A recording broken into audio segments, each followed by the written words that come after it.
समस्त को नमस्कार। मु देवेन आपण समस्त को 80तम स्वाधीनता दिवस अवसर में अनेक अनेक शुभेच्छा अभिनंदन। आज वास्तविक बहुत गर्व एवं गौरव दिन। आज दिन में आम स्वाधीनता लाभ करूँ 1947 मसीहा अगस्ट मास 15 तारिख दिन हम भारत स्वाधीनता होता। अनेक स्वाधीनता संग्रामी त्याग संघर्ष बलिदान आम ये स्वाधीनता पाइचु।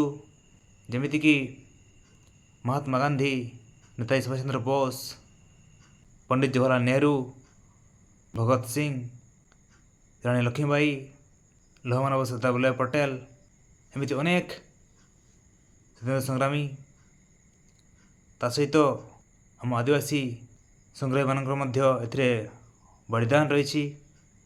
जमीती कि भगवान बिरसा मुंडा, शहीद लक्ष्मण नायक, पटह, सिद्ध कान्हू एमती अनेक संग्रामी आमर यही स्वाधीनता से बलिदान देइछंती। तांको निकटरे मु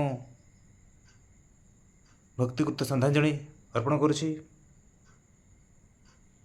कृषक, शिक्षक, डाक्तर, इंजीनियर, सैनिक, छात्री छात्री, सफाई कर्मचारी एवं देशर प्रत्येक नागरिकर कर्तव्य एवं सहयोग अत्यंत आवश्यक।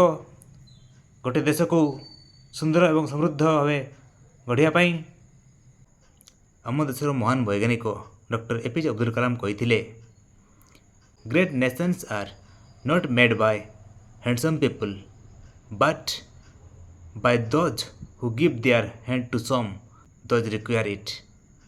अर्थात महान राष्ट्र सुंदर चेहरा लोक द्वारा नुहे बरं जो मैंने आवश्यकता थी लोक साहय हाथ बढ़ाती से द्वारा गढ़ा जाए।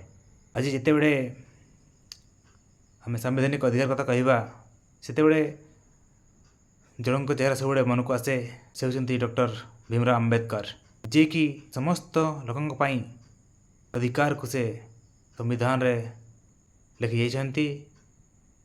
सब बड़े सम्मान जणवा उचित। स्वाधीनता जी केवल विदेश शासन मुक्ति ता नहीं, यह आमर अधिकार और आम कर्तव्य को मन पकई दिए। आज आम देशर एकता, अखंडता, भाईचारा, संविधान मूल्यबोध को सम्मान जन एक सुंदर समृद्ध न्यायपूर्ण भारत गठन पाई संकल्प नेबा। जय हिंद, जय जवान, जय किसान, जय अनुसंधान, भारत माता की जय।